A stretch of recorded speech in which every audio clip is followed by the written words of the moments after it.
ఘోర పరాజయంపై ఆత్మవిమర్శ లేదు, అంతా ఆత్మవంచనే. పైగా విలువలు, విశ్వసనీయత అంటూ కాకమ్మ కబుర్లు. ఇది మాజీ ముఖ్యమంత్రి జగన్ తీరు. గురువారం తాడేపల్లి ప్యాలెస్లో వైసీపీ ఎమ్మెల్సీలతో ఆయన సమావేశమయ్యారు. కళ్లు మూసుకుంటే 5 ఏళ్ల కాలం గడిచిపోతుంది అని మభ్యపెట్టే మాటలు చెప్పారు. ప్రజల మన్ననలు పొందిన తర్వాతే ఎన్నికలకు వెళ్లాం. ఎన్నికల్లో ఏమైందో తెలీదు. కళ్లు మూసుకుంటే చాలు 5 సంవత్సరాలైపోయింది. మళ్లీ అదే మాదిరి కళ్లు మూసుకుంటే 2029 సంవత్సరం వచ్చేస్తుంది. సినిమాలో ఓన్లీ ఫస్ట్ హాఫ్ మాత్రమే అయ్యింది.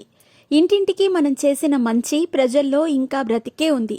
కాబట్టి మనం మళ్లీ పైకి లేవటం తథ్యం. కాకపోతే కొంచెం సమయం పడుతుంది. అన్నింటికన్నా ముఖ్యమైన విషయం విలువలు, విశ్వసనీయత. రాజకీయాల్లో ఈ పదాలకు అర్థం తెలిసి ఉండటం చాలా అవసరం.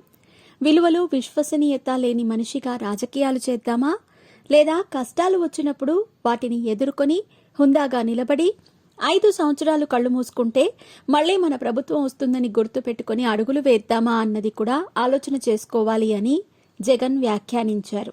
ఆయన చేశానంటున్న మంచి కంటే చేసిన చెడే ఎక్కువని జనం ఈ ఎన్నికల్లో తేల్చేశారు. గద్దె దించి ప్రతిపక్ష హోదా కూడా ఇవ్వకుండా మూలన కూర్చోబెట్టారు. అయినా సరే చేసిన మంచి బ్రతికే ఉంది, మళ్లీ పైకి లేస్తామని జగన్ పేర్కొనటం గమనార్హం. ఇక 5 ఏళ్ల పాటు వైసీపీ మూకలు చేసిన దాడులు, దౌర్జన్యాలు, హత్యలను మర్చిపోయి ఈరోజు వాళ్ల పార్టీకి ఓటు వేయకపోవటమే పాపం అన్నట్టుగా కొడతా ఉన్నారు. ఈ పాపం ఊరికే పోదు అని జగన్ వాపోయారు. 5 ఏళ్లు ప్రత్యేక హోదాను అటకెక్కించిన జగన్ ఇప్పుడు మళ్లీ ఆ పాట అందుకున్నారు. కొత్త ప్రభుత్వం కొలువు తీరి 2 రోజులైనా కాక మునిపే ఎన్డీఏలో చక్రం తిప్పే పరిస్థితి వచ్చినా కూడా ప్రత్యేక హోదా అడగకపోవటం చంద్రబాబు చేసిన మరో పాపమని నిందించారు.